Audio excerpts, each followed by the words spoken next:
Hello, it's the Brian Hornback Experience. This is episode 173. I'm in the Old Forge Distilling Podcast Studios, as you can tell. The last one that we did about a week ago was in an undisclosed location with my friend William Daniels. If you didn't see that one, as we get closer to November 6th, you need to go watch that because William was in a communist country. He saw the effects of communism, what communism did to the economy, what it did to the workforce. So go back and check out 172. This is episode 173. We're coming back to an old friend of mine. Well, I say old friend. She's not old and I'm not old, but old as in the fact that we've known each other for a couple of years. Don Close was last on episode 166, which we recorded on June the 18th. We talked about what I consider to be one of Knox County's gems in the county, and that's the Dry Hollow community. Dry Hollow community is a community off of Sevier Pike, close to Chapman Highway. And so we did that on June the 18th. And then I went over on July the 8th, covered a press conference about the development that Dawn and I have talked about on at least two other episodes. And that press conference was on July the 8th about the developer. Since all of that, there's been an election. And South Knox got a new county commissioner. His name's Andy Fox. He's an attorney, but he's also a county commissioner. He was elected first Thursday of August, and he took office on September 1st. And we're here to talk about really part of that. Andy Fox didn't need a learning curve to become county commissioner, and he's fighting for Dry Hollow like Dry Hollow has never been fought for before. So, Dawn, how are you? I'm doing great. Thank you for the introduction, Brian. I really appreciate it. And I'm going to go listen to that podcast. Yeah, I've been to a few communist countries in my day as well. I was in Poland when it was still run by the Soviets, and it was right during the Solidarity movement. So that was pretty interesting. And I've also been to Cuba. So I've seen it up close and personal too, what happens to your country when you're overtaken by tyranny and communism. So I'm going to listen to that with some great interest. Yeah, everything's on YouTube right now until I get a new computer. I upgrade this one of the two. But it's on YouTube, episode 172. It was posted about 9 days ago. When did you go to Cuba? That's interesting. I went to Cuba like 3 years ago. Right. Actually, we went on vacation, and it was a beautiful island. But the poverty there is illustrated by they only have electricity for like 4 hours a day. Wow. Yeah, so that just kind of tells you everything in a nutshell. And also, like, their doctors, which, in that country would be the highest paid, probably, profession. Most of the doctors have to have two jobs in order to survive. To survive. And they get a lot of free stuff. Like, they get a lot of free housing, but it's interesting. Their housing is made up of CMU block, and they have windows, but they have the window openings, but no windows. Wow. That's their house. So they have, it's four walls and, a roof and probably a floor. And then they have all these openings for doors and windows, but no doors and windows. So anything can fly in and anything can fly out, right? Right. And imagine, what it's like there when it's raining or if it, gets cold. They can't air condition it because, it's just, it doesn't hold anything. And then also their hospitals are like a dump, and they don't have any air conditioning. So if you're like deathly ill, you're having a heart attack or whatever, you're, in labor having a baby, and there's zero air conditioning in your hospital, that just is emblematic of what it's like to live in a society where everything is free and it's a collective. The government owns all of the businesses, and they're in charge of all the food production. and they do the electricity, but it's amazing because it's filthy. They have, I think they buy their oil from Venezuela, and the amount of soot and smoke that it makes in the stacks is just amazing. But the fact that they only have electricity for 4 or 5 hours a day just tells you everything. Even in Havana, a world-class city, a beautiful city, is just really kind of falling down. And, electricity is kind of everything, really. Right. Well, I've got a good friend that got to go to Cuba during that brief window when it was open to Americans to visit. He's a cigar aficionado, so he enjoyed it. But obviously, once the window was only open to visit Cuba for a brief time, so cruise ships can't get there anymore. So. Well, it was interesting because we went there on a cruise ship, right. And we were. They did a poll with all the people, and they asked the people on the ship, and there were only like 100 of us, but they asked them if you would ever go back to Cuba again, and it was a resounding no. They wouldn't return. Wow. And it's a beautiful island. I mean, it's really got a lot to offer, but it's so depressing because of the communist influence on their country. Right. Well, let's talk about Dry Hollow. So, okay. So let's see, just to kind of bring everybody up. This all kind of started because of some farmland that was across the street from Loveday Springs, which you and Margie own and have developed into an event center. Really, your own home. A wildlife rescue, or not a rescue, but a place where the wildlife that is being displaced by land clearing can now come and make their home at Loveday Springs. But it started with this huge development. They were going to incorporate all this land up on a mountain, and they were going to, so that they could get their density down on the lower part. Anyway, then, obviously Dry Hollow fought that, was unsuccessful in that. Then they took in some the Bower Field property.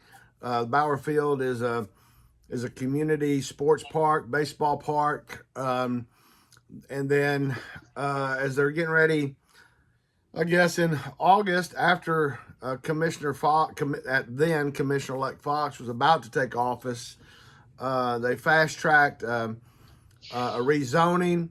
Again, these are my terms, folks. If you don't like them, fact check me. I'm accurate. But they fast-tracked it, and they went ahead and, they fast-tracked it at planning, and then they fast-tracked it at county commission.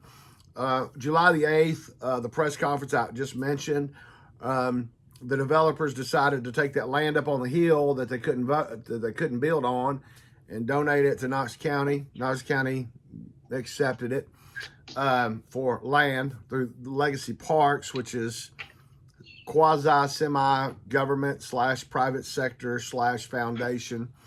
And then we get to September, and Commissioner Fox came with a novel idea, and he wanted to place the property on Sevierville Pike, some property on Tipton Station. Matter of fact, just so you all know, before I turn the floor over to Dawn, on the preliminary agenda for 1 week from the 14th, so we're recording this on the 12th of October, Saturday. We're recording this just before Tennessee plays, so that's why Brian can do the podcast. And so on a week from Monday, the 14th, which is Columbus Day, on the 21st, about 5 o'clock, County Commission will have their zoning meeting. Preliminarily agenda, items 15 through 19 are an application for rezoning property at 2814 Tipton Station Road, 8802 Sevierville Pike, which we know really well, don't we, Dawn? Yeah, it's right across the street from us. 8744 Chapman, 8744 Chapman, and 8744 Chapman.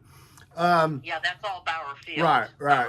So and the surrounding properties. right. So what Commissioner Fox brought, unfortunately, he brought it about a week late because he was new to the commission. Number one, you got to have it in within a certain amount of time to be on the agenda. You need a 2/3 vote. He didn't get the 2/3 vote, so it's going to be on the agenda for October.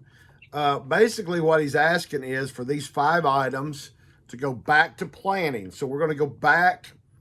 Actually, what he wants to kind of speed it up, he really does want the planning to consider a down zone. So when it goes back to planning for a down zone, they'll either say yes or no, and then it'll come back to county commission. So basically, we're taking a step or two back to come back to let the new commission. As a reminder, we have 4 or 5 new commissioners. We have Commissioner Rawls from the 1st District. We have Commissioner Jackson from the 4th District. We have Commissioner Russell from the 5th District.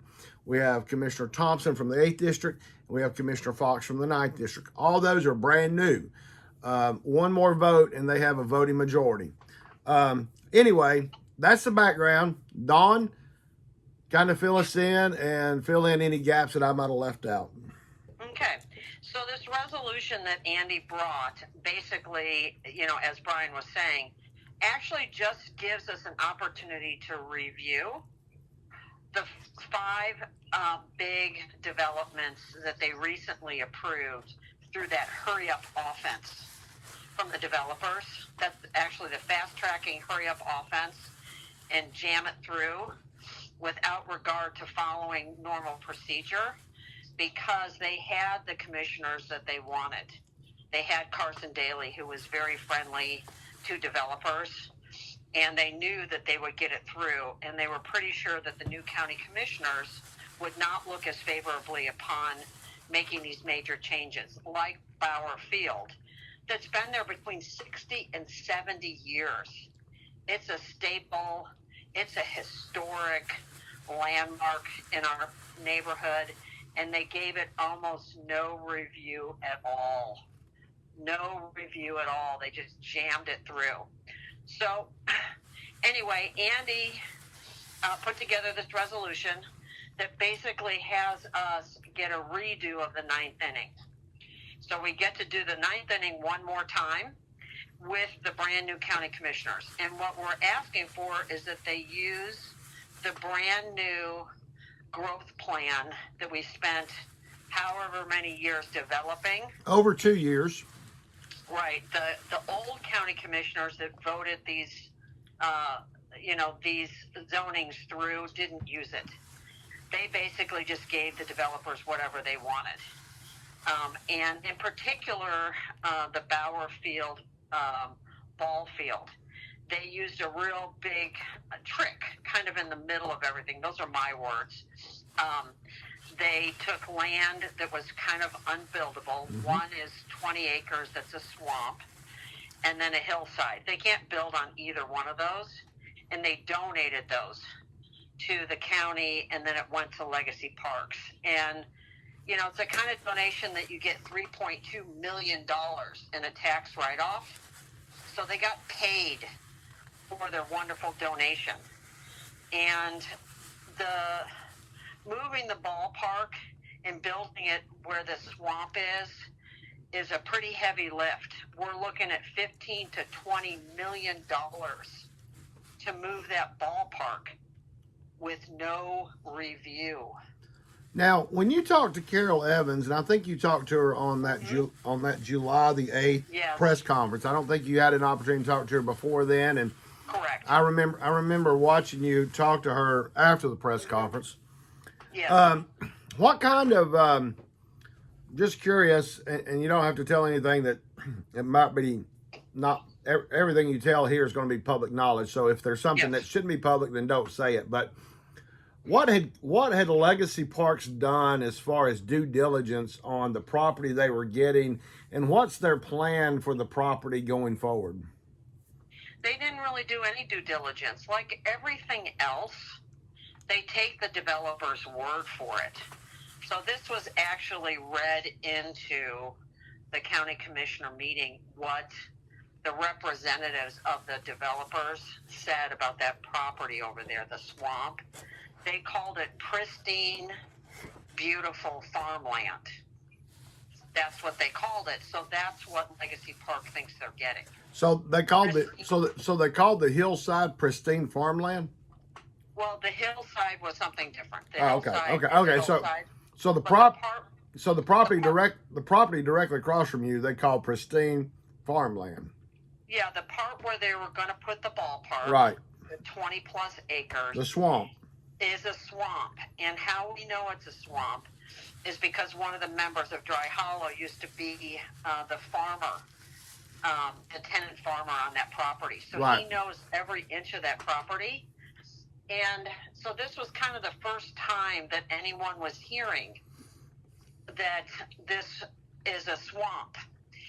And, just to give a little more background, our own county commissioner, Carson Daly, was really trying to clamp down on getting information out to the community about saving Bauer Field. He didn't want people knowing that they're redeveloping it.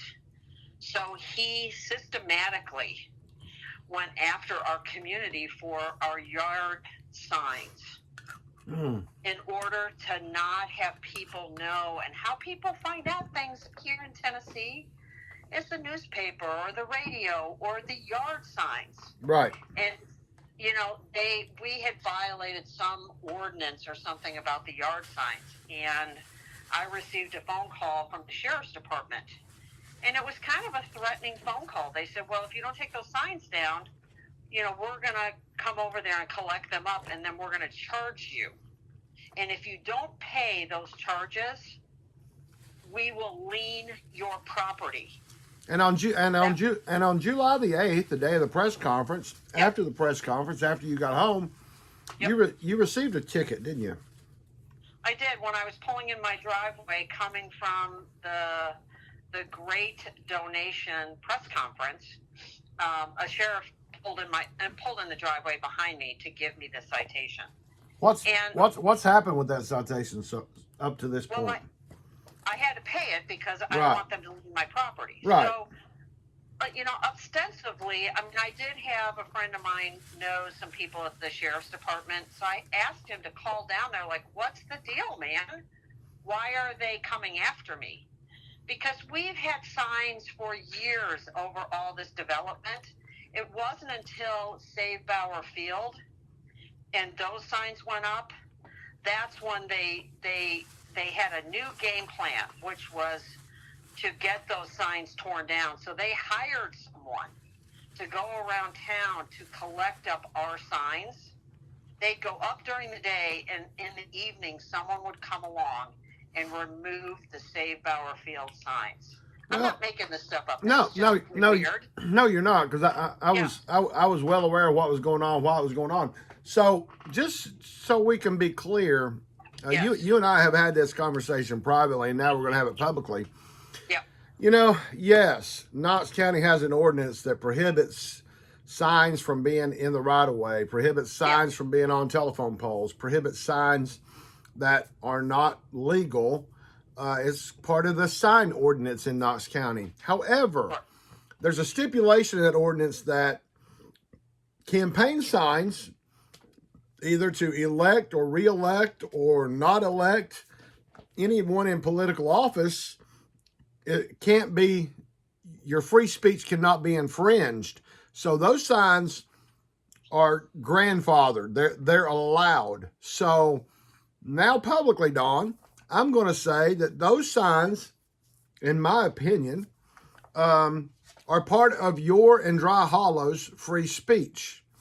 Yes, it's definitely political speech, and it's protected in the First Amendment. Right. It's protected speech. And I actually talked to a couple of county commissioners that weren't really aware of what was going on, and one of them told me that, she talked to someone at the sheriff's department, and the sheriff basically said, we don't really enforce that. We don't really give tickets for that. Well, you did. So she was very surprised that I got a ticket for it. So it was used to silence us, keep that message about Bauer Field being developed Keep it hush hush. It was meant to intimidate us.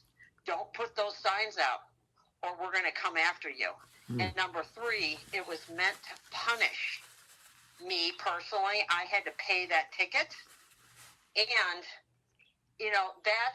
that is not what I expect from my public officials driving that, calling and calling and calling the sheriff's department on one of the citizens. That's really, if what they're doing is such a great thing for the community, they don't need to keep it a secret. We know that. Well, people keep things a secret because it's dirty or it's illegal or they know they're going to get a lot of blowback on it. And that particular officer, the litter enforcement is only one menial task in his duties at the sheriff's department.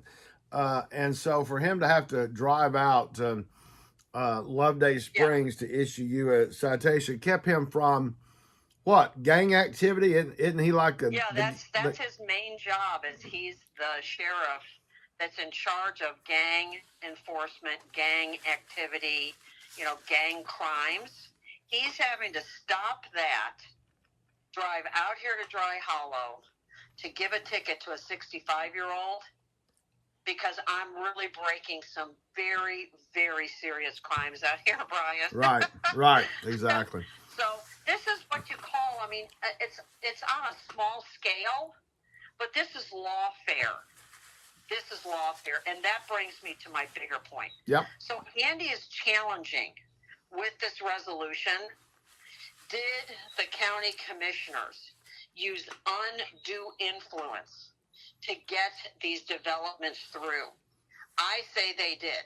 They used the donated land to get votes from the county commissioners. They didn't follow the new growth plan. They basically jammed it all through, didn't have much review. The community didn't want this. They were resoundingly against this. And that's part of the tenet of the growth plan, is you're supposed to keep communities consistent with what they are. They have a current character. So the character here is rural farmland. And they're building these super subdivisions in the middle of our farmland. But the real thing here, the opportunity for all of these county commissioners, the new ones, and a couple of the old ones that have been supporting us along the way, is to actually chart a new course. Say, we're going to stop this corruption. We're going to redo that ninth inning with real, ball players and real fair umpires. We're gonna call strikes, and balls, and we're gonna review those 5 developments. But what that's gonna do in the big picture of things is it's going to restore the integrity of this process, because that integrity has really been eroded by what I'm going to say is corruption. You cannot have 100% of large developments approved county-wide if there's not a corruption going on. They're doing things that don't follow the guidelines, which is that growth plan. They don't have to. It's not like by law they must follow it. But that is the guide to keep us from having urban sprawl and doing unwise things. This land across the street from us, on the other side is an industrial park. They said yes to 258 houses being built right next to an industrial park. Who does that? Let's remember that Mr. Bauer is Ben Bauer. He's passed away, but he's the one that started Camel Manufacturing. Canvas Tent Company. And when Dawn talks about an industrial park, she's talking about where Mr. Bauer had his Camel Tent Manufacturing.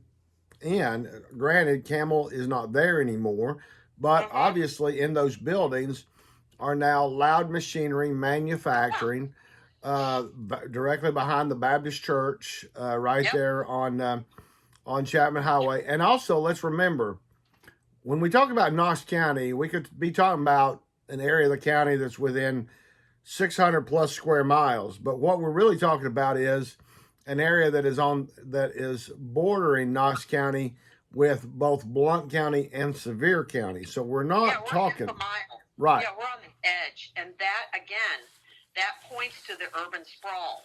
There is no way with an honest reading of the growth plan would you approve these kind of developments out here. This system really needs to get righted. The course needs to be corrected. And the citizens need to be in the driver's seat. And what's currently going on is the developers are in the driver's seat and some corrupt officials are in the driver's seat. So now, I don't know what they're doing. I'm not going to make, aspersions on any Sure. one commissioner, but you can't get 100% approval on large developments in our county for years and years and years unless there's corruption. Because the land across the street being, 258 houses built next to an industrial park, let's just turn it around. If you had 250 houses and somebody bought a piece of land that touches that, and I bought it and I want to put an industrial park there, do you think that they would say yes to me? They would not. Well, it's outrageous. Well, so the developers, first of all, we do want to say, I do want to disclose that one of the people that is part of the corporation that donated the land that wants to build the houses is a descendant of Ben Bowers, but it's only one person. The other people are people that run a asphalt company out of Campbell County, out of La Follette. It's a roofing company. Right, roofing company. Yeah. I'm sorry, asphalt roofing. Sorry, yeah. that's anyway. That's a bad Brian Hornback joke. Anyway, roofing company out of La Follette. So yes, there is one descendant left of the Bauer family.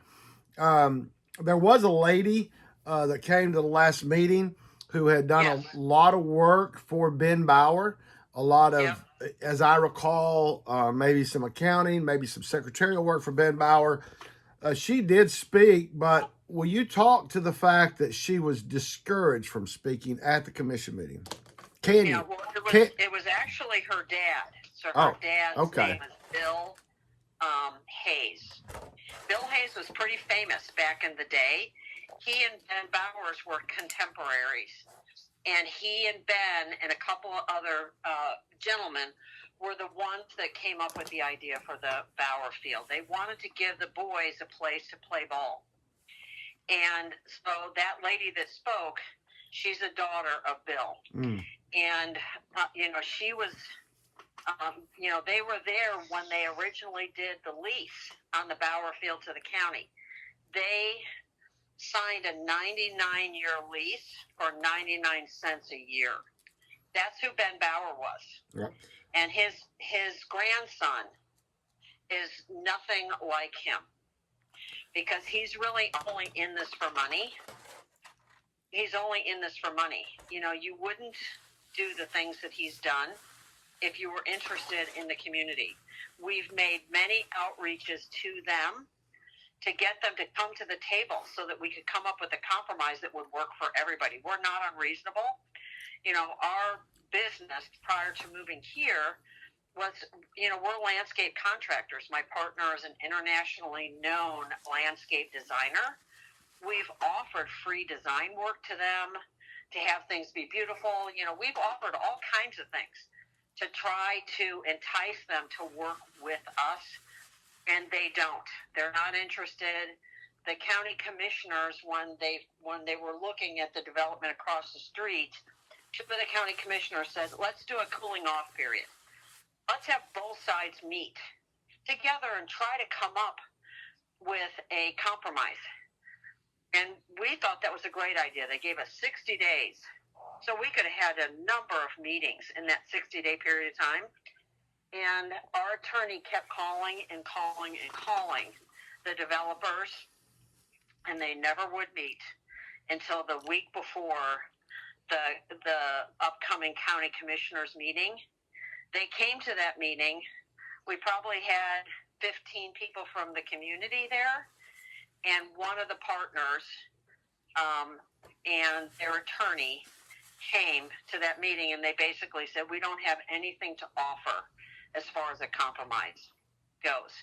Because what they were doing behind the scenes for that 2 months is they were working on creating that lease, because they used the lease of the ball field to get the votes across the street. They've done this twice now. They actively were really working that, and so they didn't need to come up with a compromise because they had the votes to jam the rezoning through, and they got the rezoning. So these guys are smart, and we have some county commissioners. I don't know what is really, what it takes, to get them on our side, but we had a very interesting election. We had Andy, barely got elected by a margin of like 200 votes in a district that's heavily Republican. And it wasn't a reflection of Andy. It was a reflection of how angry our community is. And Carson Daly was a Republican, and he betrayed our community. Well, I think where you, I think South Knoxville clearly, in particular, what folks got to understand about the 9th Commission District, the district that Commissioner Fox represents, it's a very diverse district. It's a lot of City of Knoxville, which has a tendency to be purple. That means it's got red and blue, red being Republican, blue being progressive, liberal, whatever you want to call it. And from my 4th grade art, I know that that red and blue make purple. But anyway, but then when you look at the rural part of South Knoxville, which is where Dawn and Loveday Springs and Dry Hollow are, in the rural part is very, very red. Okay. So I think where you really have to look at the Carson Daly effect is in the May primary. And, Barry. I think it's, excuse me, but I think it's in both. Right. Because really they can count on having 1,000 votes. Right. Is usually what the difference is. Right. And even Commissioner Ward, who's a Republican, he's hand-chosen person. Right. And Commissioner Ward got into some trouble. He wasn't convicted of anything. Yep, we talked about it on episode 166, right. Serious integrity issues with him. And his hand-picked, replacement, he went down to a resounding defeat. Right. And so a Democrat was elected there, and nearly a Democrat elected here. Right. And the other people that got elected, Russell, Jackson, and Thompson. Yep. They all ran on this land use, where they're going to start listening to the community and not be in the pocket of the developers. So before we bring some sanity back into this. And we've always been able to count on Commissioner Frazier.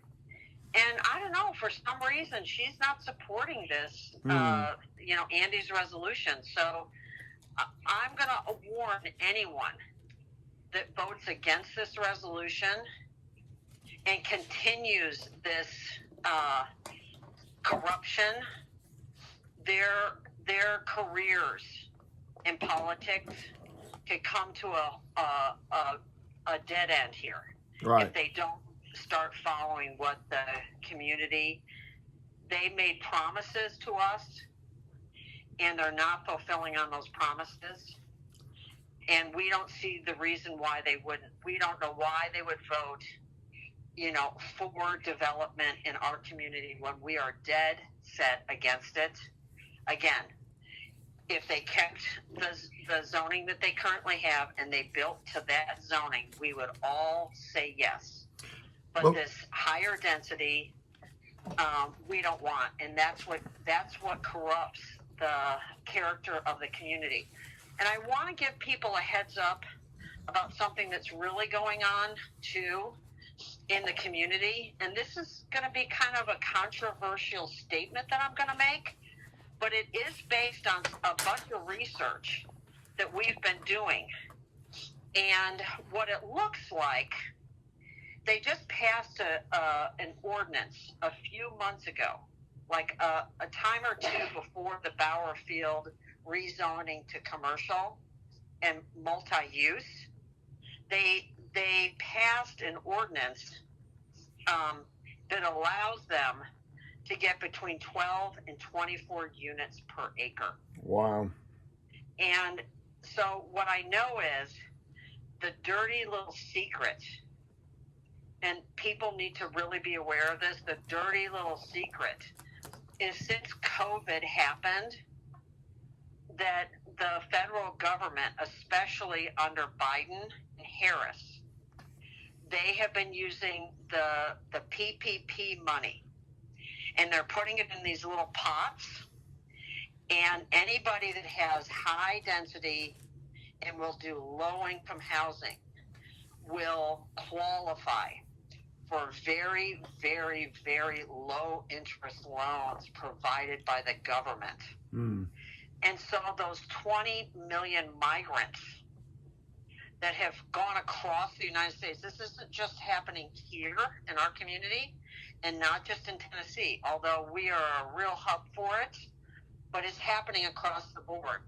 And they're using the zoning. They're getting rid of the zoning in order to do this high density, low income housing in order to create housing for the migrants. So I'm pretty sure that the land that was the old Bauer Field will be this 12 to 24 units per acre. And they also have another one of those MU and CA rezonings on Simpson and Chapman Highway. They're going to do the same thing there. So this resolution that Andy is proposing, we really need our county commissioners to vote for the review here, because those properties right now, those 5 properties account for 1,100 houses. Hmm. They can easily go back and ask for this 24 houses or 24 units. There'll be apartments and condos. And that could balloon to 3,000 units. Now, downzoning is not something downzoning is not something that's unprecedented in Knox County, No, correct? It's not. It's actually very interesting. One of the things that we found out is the Tipton Station property that we want to downzone. It was actually downzoned in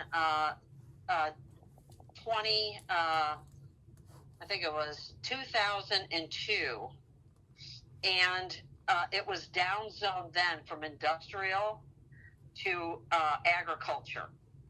That's what the community wanted. And so it's exactly the same thing. The community was for it. They had a county commissioner that proposed it, and then they got the vote on the county commission. And the beautiful thing about it is the same law director that presided over that, the downzoning on Tipton Station, is the same law director we have today. Yes, that was Mike Moyers. He left the law director's office after his term was over. He went to become chancellor, and now he's back as deputy law director. Yeah, so before it was fine, and it was legal, and it was all these things, and they're trying to make up a lot of excuses why we shouldn't do it, and all of those have been addressed, yet we still have county commissioners that are resisting us because we feel like they're very pro-development. And they're hanging their hat on something that's very interesting, and I want your listeners to hear this and to understand this. A lot of these people use jargon. they say these little phrases over and over and over again. You know, they use this over and over and over again. The old growth plan was out of date.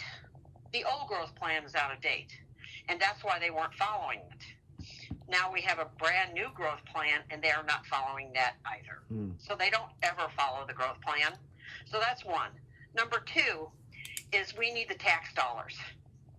Well, the tax dollars, they've done study after study after study after study, and what it says is it takes 20 years of that new homeowner with the new house in my neighborhood, 20 years of paying their taxes in order for it to pay for the infrastructure that's needed today.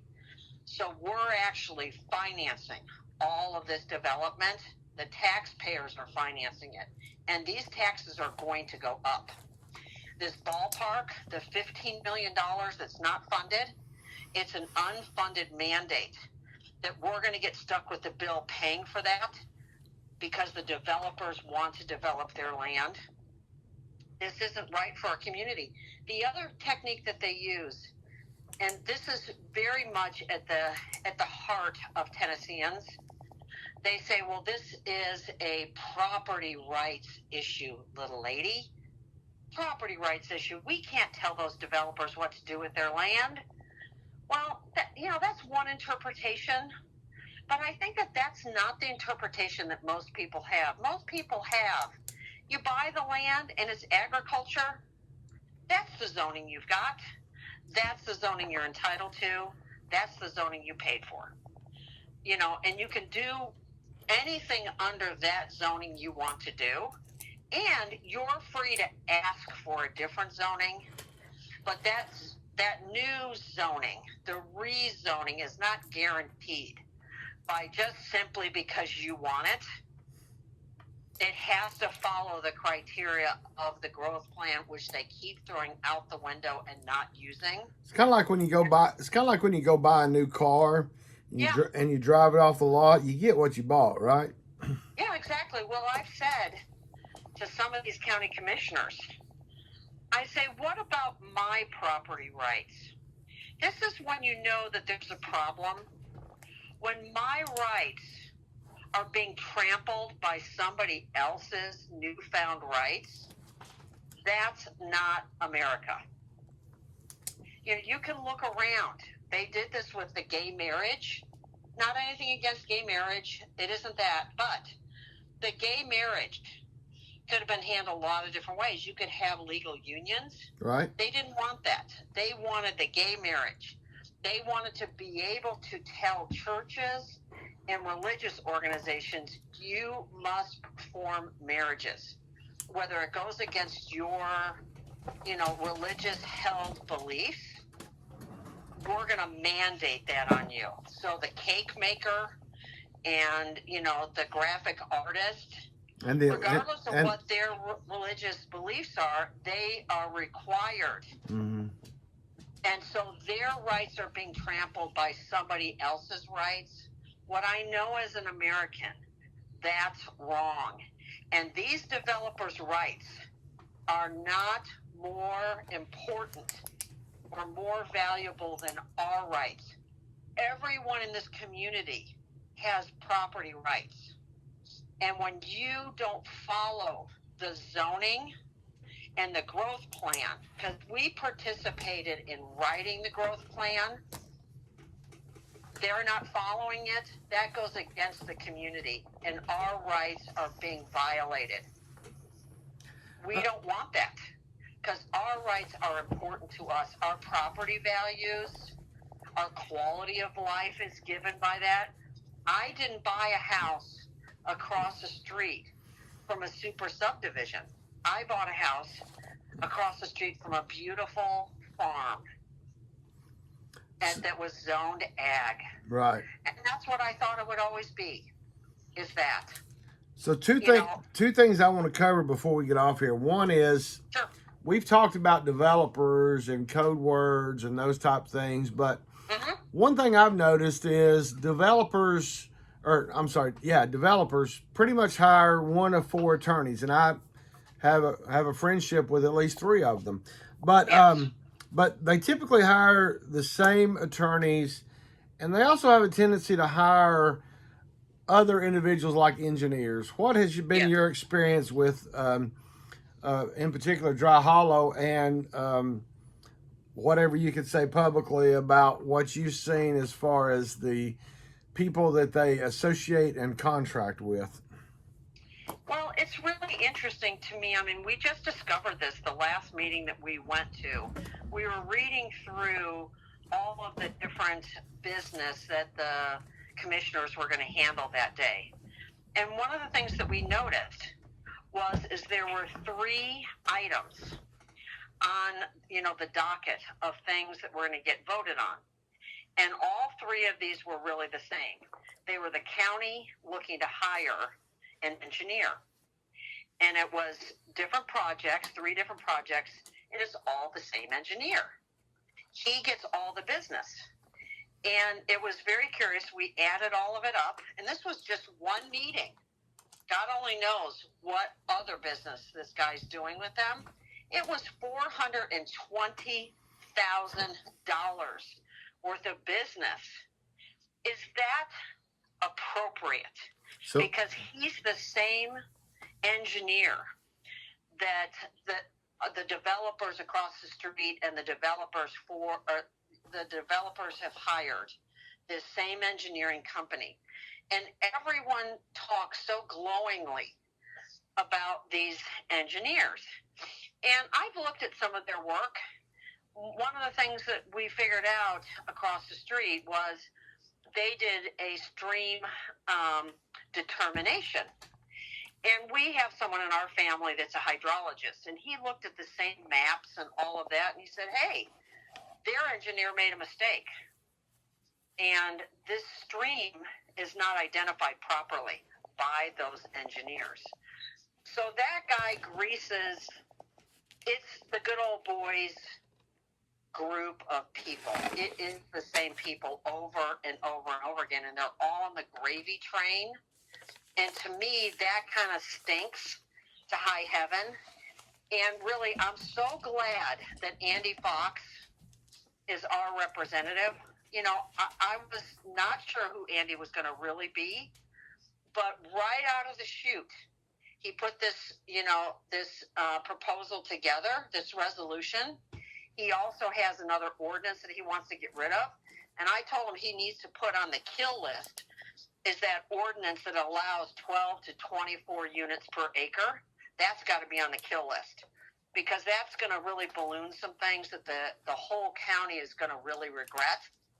And it's all in the face of making a lot of money. And it's about being on the gravy train of the federal government and the PPP money. It's corruptive, it's corrosive, and it's wrong. Sorry, it just is. Yeah, no, I think you're right. The last thing I want to revisit, and that actually made me think of something else, and we may cover it and we may not.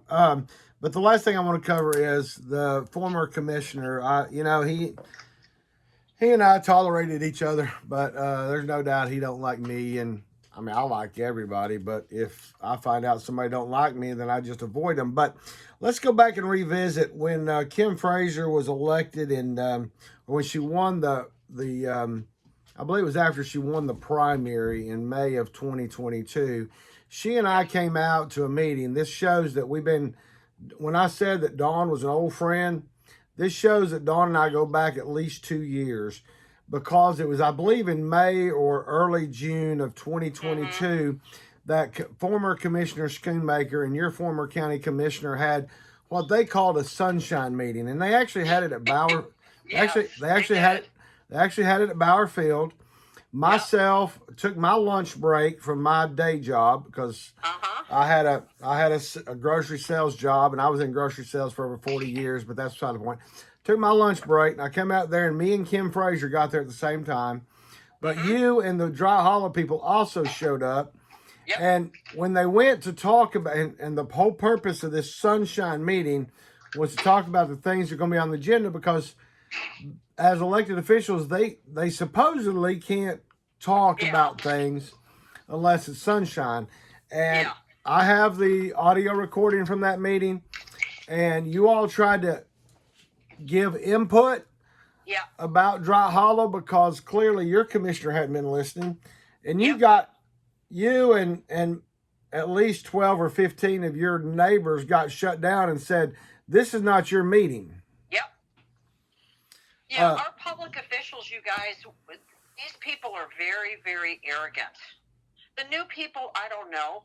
Right. They seem like they're pretty good, and so far, and I'll read you the list of the people that voted for the resolution last month. Okay.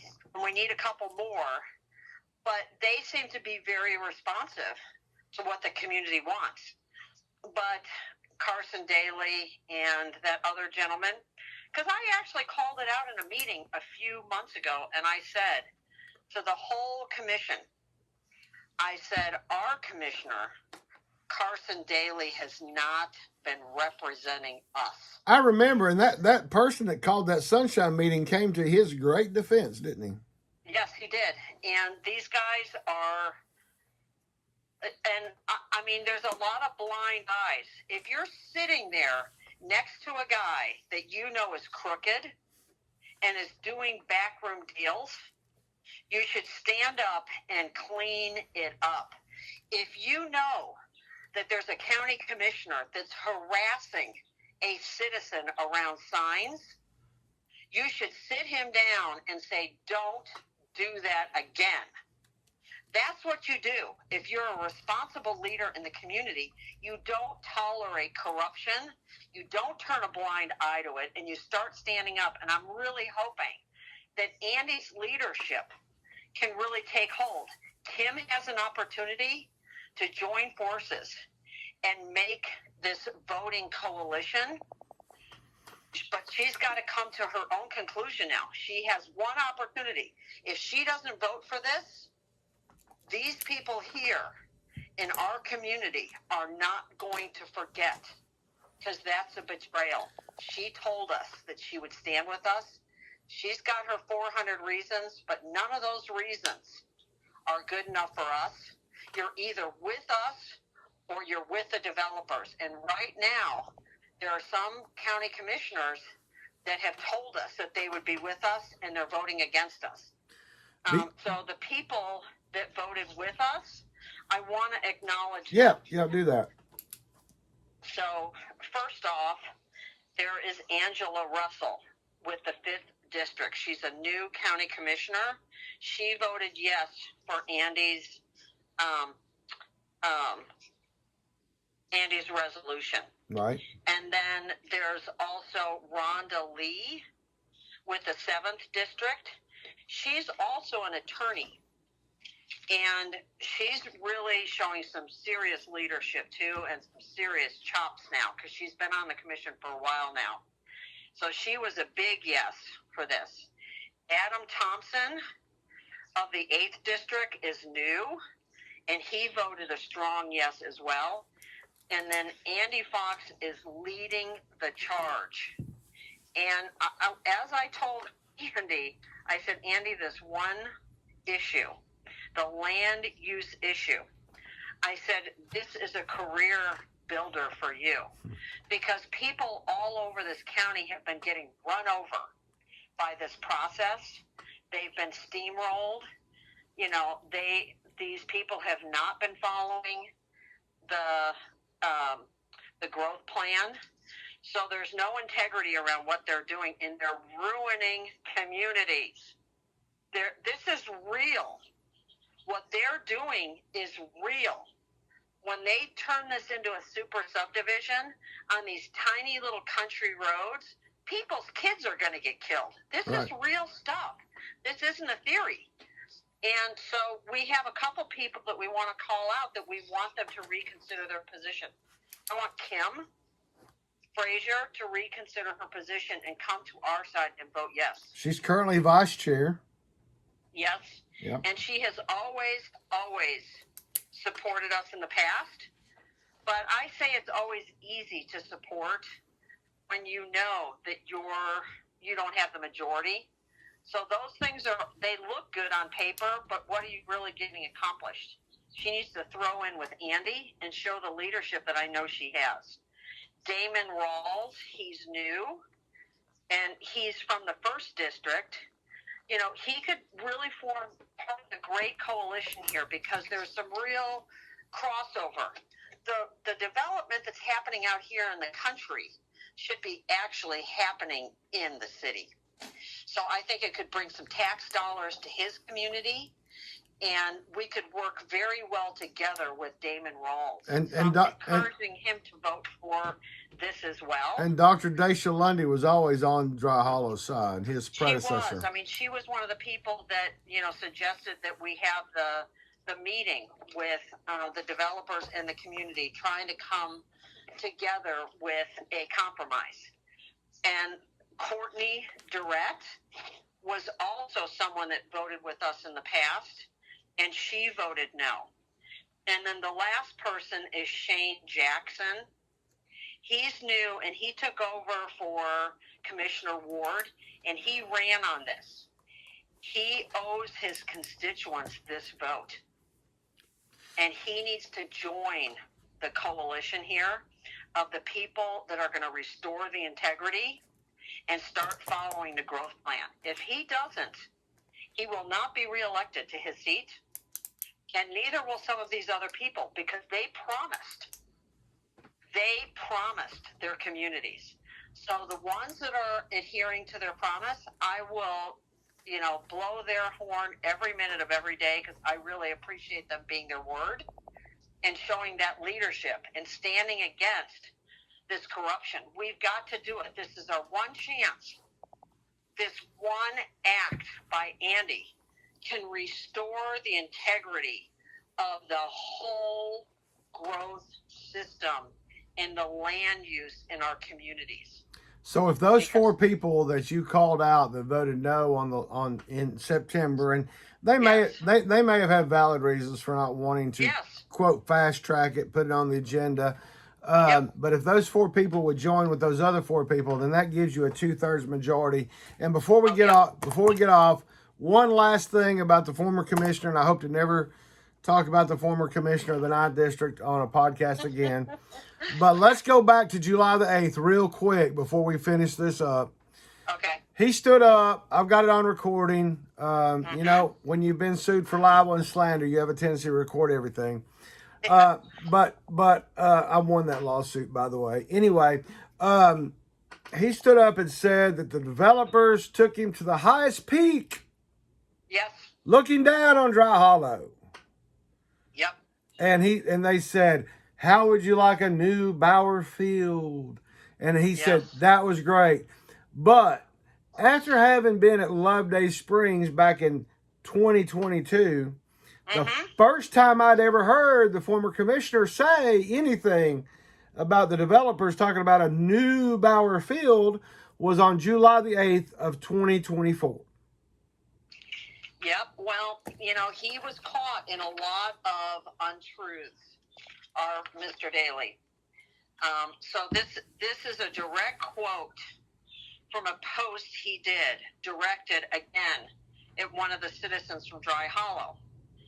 This comes from Commissioner Daly. Your time is coming. Knox County will be getting 115 acres from Thunder Mountain. The Ridgetop 95 acres is a conservation easement, and the 20 acres in front of the industrial park, a new Bauer sports complex. People with no vision would not have received the gift to South Knoxville. A formal announcement will be coming in the spring. That was made in October. So he's very busy behind the scenes making backroom deals with these people, and he's been doing that all along. That's the reason they did the plan across the street first. They wanted to get the rezoning there, and then they wanted to donate that swampland in the hill, but they had to get it rezoned in order to get that big tax write-off. Right. 3.2 million. Right. And so they got all of that, and then they turned around and they used the lease of the ball field in order to get the votes to do it. A year and a half later, they used the lease of the ball field. They used the ball field again, but they used that lease again. They said, well, we signed this lease, but now we want to turn it into commercial in 7 years. And then they donated the land, the swamp land.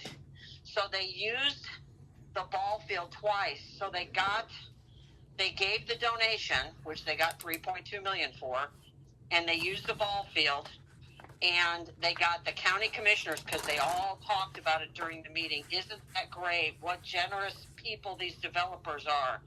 And then they all turned around and voted for it to redevelop the current ball field. And just remember, folks, $15 to $20 million is what it's going to cost. Who's going to pay for that? It's an unfunded mandate. And we're in debt. Knox County's in debt, bad debt. Yeah, they have $1.5 million to take care of their ball fields every year. That's their maintenance cost. They don't have money for new schools. They don't have money for new police officers. They don't have money for new teachers. But they're going to come up with $15 million for a new ballpark. Remember, you guys, we're funding all of these developments for the developers. They're not funding it. We're paying for the infrastructure. It takes 20 years of those houses and those taxpayers to accumulate the amount of money that's required for the infrastructure needed today. So we're stuck with the bill. We're stuck. And the same thing with this ball field. Who's going to pay this $15 to $20 million for this? They're going to take out a bond? Where's that money coming from? And I said that specifically to people in the mayor's office, and they laughed at me. They rolled their eyes. I said, wait a second. We need a guarantee here that ballpark will be built, that there'll be enough funding for that before we give them rezoning. And they said that's a no-go, because there was a deal made behind the scenes back in October with Carson Daly, and probably back further than that, when they got their hands on that property, which they knew they would for many years because of that connection with the family. So this has been a cauldron of corruption, in my view.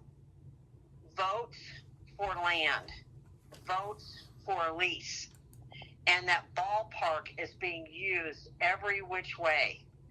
They're, clamping down on our free speech in order to get it ramrodded through. They don't follow the normal process of review. The planning commissioners never reviewed anything from the staff on Bauer Field. And they're planning on putting the new ball field in our neighborhood. That's so much noise. They haven't asked us what we thought about it. We asked them to do get a sound engineer here to see what that sound is going to be like inside of this hollow, where all the mountains, the sound is going to reverberate. That's not exactly, a real estate enhancement. Remember, my property rights will be impacted by a ball field. The noise level, the traffic, all of that. These county commissioners need to start paying attention. Because right now, the current Bauer Field, although it's not ideal traffic-wise with cars coming in and out of Chapman Highway, currently with a ball field up against Chapman Highway, the sound stays along the valley of Chapman Highway.